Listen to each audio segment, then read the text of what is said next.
আচ্ছা, চ্যাপ্টার 15.3 17-3। একটি রম্বসের একটি কর্ণের দৈর্ঘ্য অপর কর্ণটির দৈর্ঘ্যের 3 গুণ। যদি রম্বসাকার ক্ষেত্রের ক্ষেত্রফল 96 বর্গ সেমি হয়, তাহলে বড় কর্ণটির দৈর্ঘ্য কত? তাহলে প্রথমে বলা আছে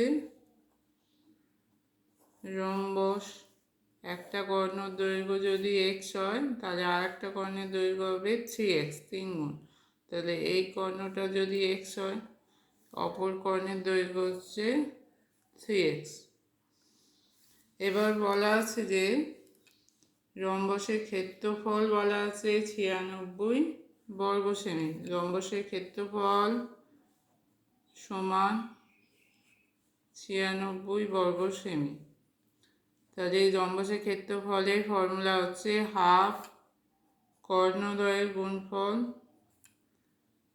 কর্ণদ্বয়ের গুণফল। তাহলে কর্ণের দৈর্ঘ্য কত? একটা হচ্ছে এক্স, একটা হচ্ছে 3x। তাহলে হাফ এক্স গুণিতক 3x সমান হবে 96। তাহলে এক্স আর এক্স গুণ করে হবে এক্স স্কোয়ার।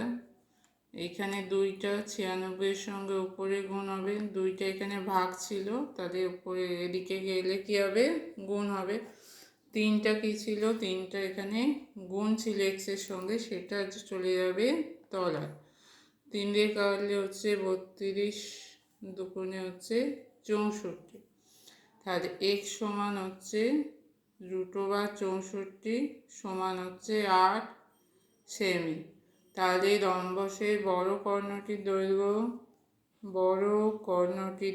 হচ্ছে 3x। বড় কর্ণটির দৈর্ঘ্য সমান হচ্ছে 3x 3 গুণিতক 8 সমান হচ্ছে 24 সেমি। তাহলে এক্স এর মান হচ্ছে, বড় কর্ণটির দৈর্ঘ্য হচ্ছে 24 সেমি।